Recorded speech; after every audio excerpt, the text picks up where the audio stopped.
En primer lugar tengo por aquí un esquema que es básicamente la representación de los diferentes puntos de liquidez que existen en el mercado. Muy bien, así como hay puntos estructurales que son las rupturas, los máximos y los mínimos, también hay puntos de liquidez dentro del mismo.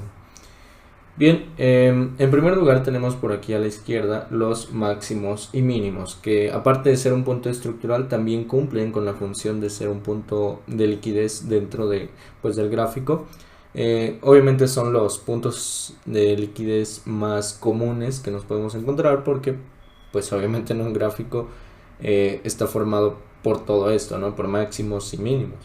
Bien, son los puntos estructurales, como les comento, más comunes, y a su vez son puntos que no tienen, digamos, tanta atracción hacia el precio o para el precio. Un punto de liquidez, entre más veces se ha tocado, mayor cantidad de órdenes tiene y por lo tanto mayor fuerza tiene, mayor fuerza de atracción tiene sobre el precio. Muy bien. En segundo lugar tenemos los equal highs o los equal lows. En este caso son máximos o mínimos relativamente iguales. Obviamente no tienen que ser iguales exactamente en la misma cantidad de pips o al mismo precio, sino que tienen que ser únicamente relativamente iguales para que a nuestra vista, se vean muy similares en un punto. Pueden ser 2, 3, 4, X cantidad de veces que se toque, solamente recordando que entre más veces se toque este punto, mayor atracción va a tener. Muy bien. Y en tercer lugar tenemos la liquidez tendencial. Básicamente son líneas de tendencia que el precio va formando de una forma muy simétrica, que con el paso del tiempo se va convirtiendo en un punto de liquidez interesante, que posteriormente puede ser mitigado, puede ser neutralizado. Muy bien. Entonces, una vez conociendo los tres puntos principales de liquidez que tenemos dentro del gráfico, vamos a observar la utilización de cada uno de ellos. Bien, porque de pronto creo que la mayoría conocemos estos tres puntos de liquidez o los hemos visto en algún otro lugar, pero no todos conocemos o no todos sabemos aplicarlo realmente como tiene que ir. La liquidez para mí pues es un conjunto de órdenes pasivas a las cuales yo no voy a tratar de predecir o de operar el movimiento hacia ellas o dentro de ellas, sino más bien voy a tomar decisiones después de que estos puntos de liquidez sean neutralizados, ¿sí? Primero viene la neutralización y después vienen las decisiones que yo vaya a tomar con respecto a ello. Bien, no trato de adelantarme a lo que puede o no puede hacer el precio, porque realmente uno nunca sabe qué es lo que va a pasar. Para mí las neutralizaciones llevan cierto proceso que es en base a lo que ya estuvimos viendo, que es oferta y demanda. Bien, y también en base a la estructura. ¿Ok? Entonces, si no tenemos estructura, no tenemos oferta y demanda, un punto de liquidez no puede ser neutralizado, o no es altamente probable que sea neutralizado. Un punto de liquidez simplemente es una confirmación más con respecto a una cierta dirección que nos planteamos en el precio, y esto lo vamos a ver más adelante con la clase de perspectivas de mercado. Muy bien, entonces vamos a pasar a otro esquema que tengo por acá arriba, que básicamente es pues seccionar, por así decirlo, seccionar en dos tipos los puntos de liquidez o nuestros puntos de liquidez. Tenemos la liquidez interna al rango, que está abreviado como LIR, y tenemos la liquidez externa al rango, que está abreviado como LER. Muy bien, tenemos por aquí en este cuadro una perspectiva o una representación de lo que sería la temporalidad mayor. Digamos, esto es 4 horas y digamos que esto es 15 minutos. En 4 horas vemos que el precio viene en una tendencia bajista. llegamos a un punto de demanda pendiente del pasado, que es algo que también ya conoces por las clases anteriores, mismo que tiene como posible objetivo el generarme un retroceso de este punto hacia mi oferta estructural, ¿sí? Ahora, aquí es donde entra la liquidez, porque si la estructura me está diciendo que es bajista, la oferta y la demanda me está diciendo que a pesar de ser bajista puede que haga un retroceso, aquí la liquidez te va a ayudar a definir si ese retroceso tiene altas probabilidades de darse, o puede ser también el caso donde simplemente hay una ligera reacción y termine cayendo, ¿sí? Porque eso también lo vemos en el mercado, como el precio llega a zonas pendientes del pasado y estas zonas pendientes terminan por no funcionar como uno esperaría, pero eso es básicamente porque no existen los incentivos en el precio o en el gráfico para que pues el precio quiera subir o quiera bajar, formando el retroceso según sea el caso, ¿ok? Entonces, si tenemos esto, vamos a enfocarnos en este punto, que es donde el precio llega a nuestra zona pendiente del pasado, que en nuestra representación de aquí del lower time frame sería aquí, ¿ok? Entonces ahí uno que esperaría un retroceso, ¿cierto? Ahora, este retroceso, para que tenga sentido, en el camino entre el punto A y el punto B deben existir incentivos para que el precio quiera subir.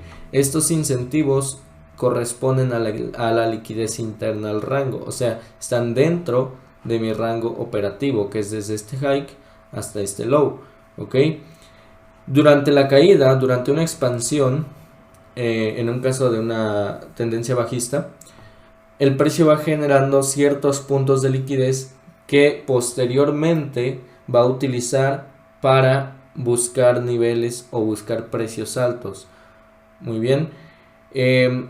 Por ejemplo, en este caso vemos que inicia la caída, va generando máximos iguales, va generando líneas de tendencia en este caso. Llega a un punto que lo puede impulsar hacia arriba para ir a tomar esas órdenes y lo hace, ¿sí? Aquí todas las personas que vienen montadas en la tendencia bajista, que vienen vendiendo, están poniendo stops por encima de estos máximos. Ahí se encuentra albergado una gran cantidad de liquidez que al precio le interesa para seguirse moviendo hacia su tendencia principal, que es bajista. Bien, hay gente que está poniendo stops por aquí y también hay otro grupo de personas que están esperando a que esos máximos se rompan para tomar compras, ¿ok? Entonces, básicamente, ¿qué es lo que sucede? El precio sube, toman los stops de la gente o de los vendedores y activa las compras de las personas que tienen por aquí sus buy stops. Muy bien, les da un poco de profit y después llega a la oferta estructural o a la zona estructural, que sería esto de por acá en la representación de high time frame, y ahora entra en juego lo que es la liquidez externa al rango, que son incentivos o son puntos de liquidez que el precio va creando durante el retroceso para utilizarlos posteriormente para seguir cayendo con objetivos en nuestro punto estructural débil, que esto lo vimos en la clase de oferta y demanda, en la clase de interacciones. Bien, entonces así es como se va desarrollando el juego de la liquidez. Por ejemplo, y lo que les comentaba, un punto de liquidez no por existir quiere decir que el precio vaya a subir hacia allá. Por ejemplo, aquí cuando esto cayó y aquí teníamos equal highs, alguien que no sabe diferenciar entre estos dos conceptos y este proceso que se lleva, podría decir que estos equal highs iban a ser neutralizados aquí, cosa que realmente no tiene mucho sentido. ¿Por qué? Pues porque no había todavía ningún impulso para el precio para que quisiera buscar niveles altos, es decir, no había demanda pendiente del pasado que le diera un primer impulso al precio para querer subir. ¿Listo? Cada movimiento se inicia en su mayoría por alguna zona en especial. El precio a veces sí llega a hacer movimientos de la nada, pero en su mayoría tienen un fundamento, tienen una zona que los respalda, ¿sí? Entonces es así como se va haciendo la dinámica de la liquidez, como se va haciendo la dinámica de las neutralizaciones. Retomando lo que platicábamos, aquí van los compradores en la tendencia que ellos creen que es la correcta, van poniendo stops por debajo de estos mínimos, ¿sí? ¿Y qué pasa después? Todos esos stops también son neutralizados con la nueva caída en el precio. Muy bien, entonces básicamente estos son los puntos de liquidez y estos son las diferencias entre liquidez interna, liquidez externa y todo el proceso que se va llevando a cabo en las distintas temporalidades. Muy bien, esta forma de representación funciona exactamente igual en todas, simplemente comparando una temporalidad con otra.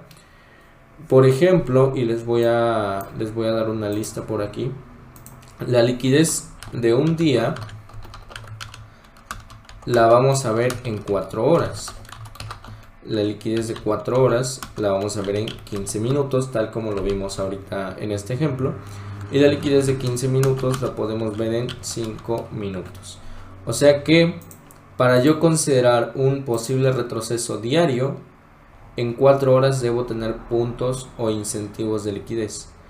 Para yo considerar un retroceso de 4 horas, en 15 minutos debo tener puntos de liquidez dentro del rango operativo de 4 horas, obviamente. Para 15, dentro de 5. ¿Ok? Y para 5, con 1 minuto. Es decir, si tú quieres operar un retroceso de 5 minutos, al cambiarte de temporalidad a 1 minuto debe haber puntos de liquidez pendiente dentro del rango operativo de 5. ¿Ok? Esto lo vamos a ver más adelante en la práctica para que quede más claro, pero es importante que te memorices o que tomes muy en cuenta esta lista de temporalidades. Muy bien.